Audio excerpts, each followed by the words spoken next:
Welcome back to my YouTube channel. Don't forget to like, subscribe, and comment below. So, um, as far as the CCPC, the credit card payment calculator goes, I did make a little progress. Um, at the shop on the 7th, I did get the withdrawal, and I did pay 80 on the graduation. And I am looking for sales, and trying to find some found money. So I've got everything in the money manager. And this is like a fast cash fix. I did have a rollover of 38. I made an extra payment because I'm trying to get all the payments down to $50. Anything that I save, I can put toward the credit card payment calculator setup.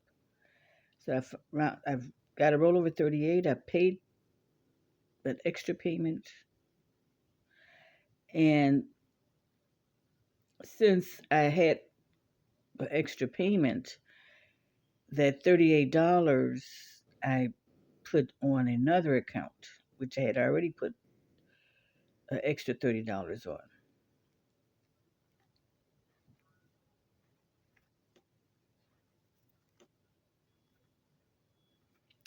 Then I took 27 from savings, made extra payment, and since they lowered that payment down, they left $27 available that I could put on another account. So that's the fast cash fix. Having that extra money, and then that brings down the bill.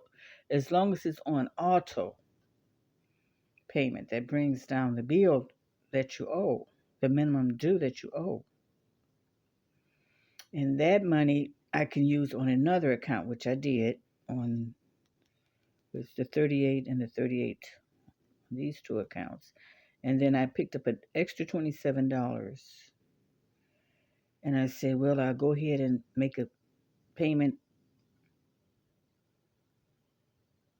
an additional payment on this account, which left $27 I could use to put on another account.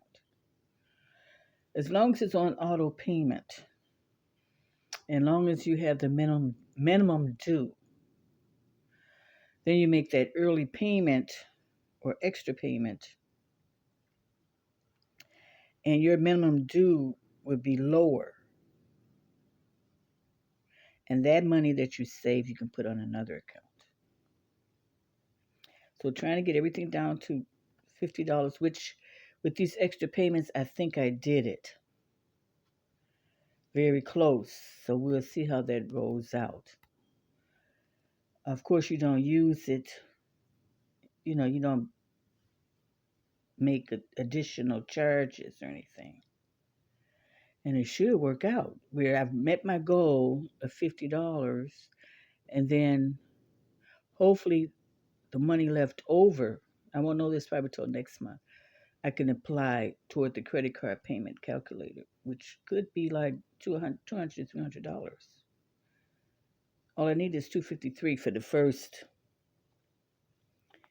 The first payment on the credit card calculator calculations was $253. So I'm very pleased with that. I've found some money, $30, and I may be able to find some more money this month. I'm hoping. I'm hoping to keep my costs down, the expenses down, and I should be able to make that first credit card payment calculator payment. I've got all the tracking done. I've got all the payments posted, and I'm hoping for some more found money. So here you go, all set. And I hope everybody had a nice Easter. Well, we'll have a nice Easter. Um, we had strawberry cake for Palm Sunday, and then gumbo would be for Easter. And then I don't even think I'm gonna have to do the repeat orders. But I am supposed to shop on the 7th, the 14th, and the 21st. And then when I shop on the 21st, it includes the 6 days where I'm serving tuna, an egg dish, soup dish, and a spicy salmon dish. The third week. And then that will leave another shopping day, 3 days of fun. And then I'm checking for the Mom's Day, Memorial Day, well, the holidays, clearance for birthdays. Then I had to try to get the May utilities paid. And I don't know if I need to do repeat orders. I'm lowering the expenses quite a bit. I'm trying to keep that 140 plus 40 household, 45 a week, 180. That's the goal. But I may be a lot lower than that. And so I want to make sure everything is paid by the 7th, then start my every dollar budget for May on the 8th. And always trying to find those sales. Amazon lists all their sales. When you go into your cart, they'll let you know what's on sale and what's not on sale. And so I think about birthdays when I do an Amazon haul. I'm checking the under $1 items. And of course, I can't read my writing. And then I'm doing my empties. So I usually do that one shopping day on the 3rd. All right. So thanks for tuning in. And I have to add 12 more dollars rather, for $37 savings. So thanks for tuning in.